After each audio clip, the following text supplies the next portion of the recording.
So I'm going to start this video with this question. The LDS Mormon Church just changed their logo to this new image of what they believe Christ looked like. My question is, neither Romans nor Greeks wandered around their streets without shirts. This is what you call a toga that the men would wear in their bathhouses. So why does the Mormon Church use the logo of Christ as if he's lounging around in a bathhouse? Well, they have bathing or baptismal rituals that they supposedly did, the Quorum of the 12, in the Kirtland Temple, where they spent all night long bathing each other, feeding each other, just like old Romans and Greeks in bathhouses. So I guess this is what this goes back to, is the bathing bathhouse scene of the Kirtland Temple. My guess is as good as yours, but I'm not a man, so I'm not invited to any late night bathhouse rituals. So let's start the video. The Latter-day Liberator. Did Joseph Smith and Brigham Young teach that people lived on the moon and the sun? The source for the claim that Joseph Smith taught that people lived on the moon can be found in the Young Woman's Journal from 1892. Now, do you see how they always blame Joseph Smith for all their wackadoodle ideas? Well, this is the Utah Mormon Church making up stories again about Joseph Smith a good 50 years after his death. Nearly all the great discoveries of men in the last half century have, in one way or another, directly or indirectly, contributed to prove Joseph Smith to be a prophet. As far back as 1837, I know that he said the moon was inhabited by men and women the same as this earth, and that they lived to a greater age than we do, that they lived generally near the age of 1,000 years. He describes the men as averaging near 6 feet in height and dressing quite uniformly in something near the Quaker style. Interesting. Now remember, Juan O'Savin was saying that these ruling elites believe that they are from a different planet. They're hybrid humans, half God, the gods who fell to earth in the Bible, and then intermarried with human women and became this hybrid God people. And they lived, and their planet, or the moon, was a starship on which their ancestors and their fathers, brothers and sister gods lived. This is identical to this theory that they're promoting as Joseph Smith's theory in 1837. Well, this is what you call theosophy. This was a very famous theosophy, was a spiritual. I'm going to stop the video right here because I just can't help but notice Klaus Schwab's crazy uniform he wore to the World Economic Forum. He's like a little boy in his pajamas. He's got his space uniform on.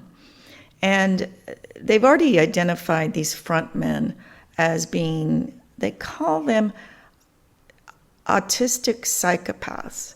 And they raised a slew of them in Germany. And then they brought them over here to the United States and put them in places of power. And so Klaus Schwab is just typical of these like 12-year-olds that grow into that grow up and have man bodies, but they're still operating on the emotional level of a 12-year-old. So it's like somebody put Klaus Schwab in his pajamas and paraded him out to talk about the things that his script.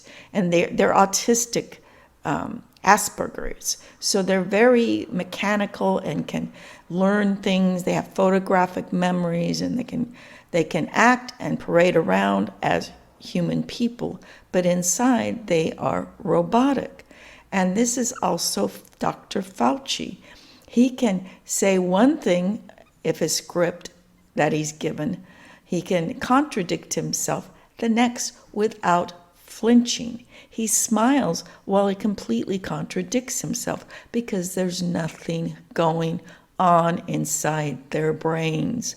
It's as if they are in a deep, deep trance. We've looked at their brain scans, and what the scientists observe is that the brain is operating at probably 1/3 its electrical activity, and it's almost as if, the one scientist says, they're in a deep sleep. It's like they're looking at a sleeping brain. And these are the psychopaths who are not operating under their own volition, but there are puppet masters behind the scenes. And until we start pulling back the curtain to see who's really pulling the puppet strings, we can't waste our time worrying about Klaus Schwab dressing up like a spaceman and coming out on the economic forum, because he's not the issue. He's being controlled by handlers, probably a group of handlers, but ultimately who it leads back to, it is very, very difficult to find out. Supposedly there's only 300 families that rule the world. Well, these families are these autistic, Aspergery psychopaths. They are non-functional. If you look at the Queen of England, she can barely blink because she has been in a never-ending trance state for going on her entire life, 90 years. All right? She is not the issue. It's who's ever controlling them, and they do say they are these aliens, not alien to the earth, but they're aliens to the human race. They are a different type of hominid. They're androidal, and they're a hominid that hides deep in the earth caves, or up in the mountains in caves, or down in Antarctica, or in the Vatican. There's so many films about Dracula and about the werewolves. These are the Draculas and werewolves that only come out at night and dress in robes to hide, they say, very ugly people. I mean, ugly it's like Beauty and the Beast. They are bestial looking. That is why they need their hybrid children like Klaus Schwab to act as their frontmen, because they can probably do some thinking, but their children can do no thinking. So let's get back to Madame Blavatsky and Theosophy. This is the religion of these world leaders. And it was also the religion of Brigham Young. Man can become God, and God once was a man. This is the religion of the Theosophists. Theophany, theogony. It's called believing that you're half human, half God.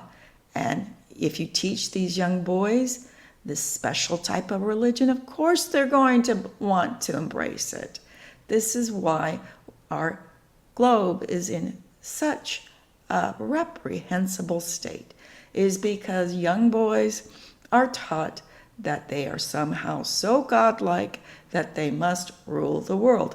And so we have nothing but chaos. But let's get back to Theosophy, or what many scholars say is just a vanilla form of Satanism.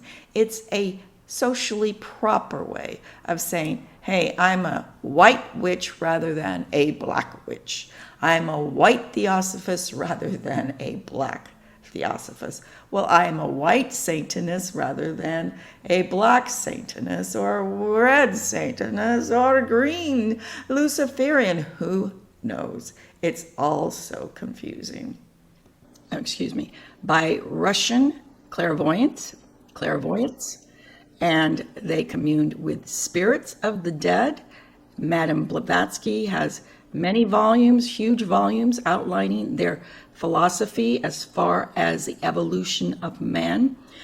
Hitler was a devotee of Madame Blavatsky, And the UN is a devotee of Madame Blavatsky, whose later adherents were, I think her name is Amy Besant, and the woman that started the Luciferian or the Lucis Trust at the UN, and they have that special prayer room for these theosophists. And theosophy, according to many Masons, is the vanilla version of Satanism. Satanic principles basically reside on the principle of man is evolving into a god, and man has many planets, and man may marry many women to populate those planets. This is the theosophy belief. And of course, we have heard from several people that the Pope is a theosophist. So it all goes back to probably Troy, the Trojan warriors who, in order to go to war, had to be convinced they were gods and they were fighting God's war. This is done generation after generation. Young boys are taken from their families and then trained up to kill other people who are taking away their God-given right to own this earth. So anyway, the moon is very important to Mormonism. And of course, Mormonism teaches man may become God, which is one of the primary principles of Satanism. I discovered that the Utah Mormon Church basically taught all the same principles as Satanism and then called it Christian. Very interesting, especially the other ritual that is so repulsive is Brigham Young's blood atonement of taking the sacrament of your murdered victims. In other words, consuming and drinking their blood. Brigham Young was the last publicly confessed cannibal. Then it all went underground, as we're finding today with the various Jeffrey Epstein religious dungeons where they keep all their human slaves for, I don't even want to speculate here. So anyway, it is the general opinion of astronomers that the moon is inhabited, though we cannot hope for any increase in the telescopic power within the limits of probability to see the inhabitants of the moon. It is not unreasonable to suppose that their works may be seen. Professor Gerrit Honsen of Munich declares that he has discovered by a large telescope cities and fortifications and roads and other artificial works erected by the inhabitants of the moon. He has given and proposed the plan of opening a telegraphic correspondence with the inhabitants of this world. He suggests the erection upon the plains of Siberia of a vast geometrical figure. He thinks that the inhabitants of the moon, seeing this figure rough through their telescopes, might regard it as a signal and thus be induced to erect a similar one. I'm going to skip down here. Who can tell us of the inhabitants of the planet that shines of an evening called the moon? When we view the face, we can see that the term the man in the moon, and what some philosophers declare are the shadows of mountains, and these sayings are very vague and they amount to nothing. So it says in regards to the inhabitants of the sun. Do you think it is inhabited? I'd rather think it is. Do you think there is any life there? No question of it. It was not made in vain. Kolob. Mormon authorities and scriptures teach that God resides near a planet named Kolob. And I saw the stars, and they were very great, and that one of them was nearest unto the throne of God. And these were the great ones, which were near unto it. And the Lord said unto me, these are the governing ones, and the name of the great one is Kolob, because it is near unto me. For I am the Lord thy God. I have set this one to govern all that belongs to the same order as that upon which thou standest. That's out of the book of Abraham 3:2 2 to 3. Now, of course, we know for certainty that Joseph Smith did not author the Book of Abraham. It was authored by the Quorum of the 12 that owned the newspaper at the time, Times and Seasons, in which it was published. In fact, the very first chapter of the Book of Abraham was published in Times and Seasons, and Joseph Smith wrote an objection to the entire paper being edited by him. He said he was not the editor, that it had been sold to the 12, Quorum of the 12, when his brother, I believe his brother-in-law, died. And that had been done in January of that year. I believe the Book of Abraham came out in about March or April. And then Joseph Smith wrote in that very same edition that he denounces anything else that was not signed by him unless it's signed by him. Book of Abraham was not signed by Joseph Smith. He signed everything that he authored. He authored letters to the editor. He authored letters back and forth to other authorities in Nauvoo, one of them being John C. Bennett. He and John C. Bennett would publish their letters to each other in the paper. And of course, Joseph Smith said nothing about the Book of Abraham in the very same paper in which the Book of Abraham was published by the Quorum of the 12. The Quorum of the 12 made up the Book of Abraham. It was written by probably Parley P. Pratt or Orson Pratt. They were the two scholars. But of course, as we know from history, that there was a bevy, a whole cartload of British authors who followed around the Mormon movement and recorded everything the Mormons did, because the Mormons were their spies. The Mormons were operating, or at least the Brigham Young Mormons were operating on behalf of the Crown and Victoria and trying to overthrow the United States. That is why the Utah Mormons went out to Utah to form a border, a pincer movement to destroy the United States from without. Utah in the west, Canada up north, and then Mexico with the French would come up from the south and through Texas. So all of this falderall about Kolob was never written by Joseph Smith. Okay, so Kolob signifying the first creation nearest the celestial or the residence of God. Now there is a star system, the North Pole, which is Polaris. The star nearest to the North Pole is called Kochab, C-O-C-H-O-B,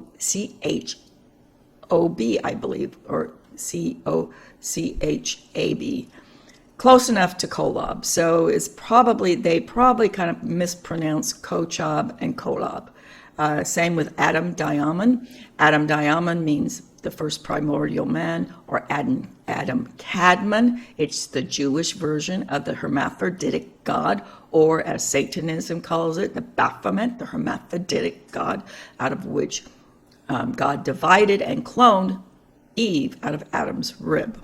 So they believe in hermaphroditic man that cloned himself into a female and a male. These Satanists and Theosophists and Brighamites have been trying to recreate this hermaphroditic man from the time they feel that they have lost it. The YY, I believe there was a race at one point in time, probably out of the Mongolian Empire, that had a YY chromosomal makeup, and they were dying out. And so we celebrate the YX because finally a new race was created when the Y procreated with the XX species, and so developed a half male, they believe half human, half God. This is their hermaphroditic God that became part male, part female. That's what the male is now. But also what is interesting is that it also relates to the racial makeup. So for example, if you were Roman, which was considered a different species from Asiatic or Africans at the time, they couldn't interbreed. They had a blood incompatibility as well as a structural incompatibility. That's why they created the Caesarean or Caesarean section. When these two kingdoms, the North Kingdom of the Romans and the Southern Kingdom of Egypt, they would marry each other. The children, the offspring, had to be born through a Caesarean section or a virgin birth, not using the vaginal canal, because it would kill the queen if she birthed. a huge baby from the Roman gods or the Roman giants or whatever they were. I mean, if you want to look at the Romans, I believe the plaster images of these northern Romans, they were huge at the time. So were the women. And these were the Etruscans. They were the northern Italians that were chased out of Rome by the southern Romans. And these Etruscans wandered into northern Europe, and they became the legendary giants or Vikings. So remember this when you look down at your hands. If you have 5 fingers, you are the bloodline of Judah or Jews. If you have 6 fingers, you're the bloodline of the Vikings, or they call them the Etruscans, who were wiped out by Southern Europeans. And that's our history. And then these little Jesuit 5-finger beasts came over to Northern America and wiped out all the 6-fingered giants on this continent. So look at if you're going to play the blame game between the Jews, between the Muslims, between the Christians, between the Jesuits, between the Catholics, just look at your fingers. We're all responsible. We're all culpable. And we all are guilty.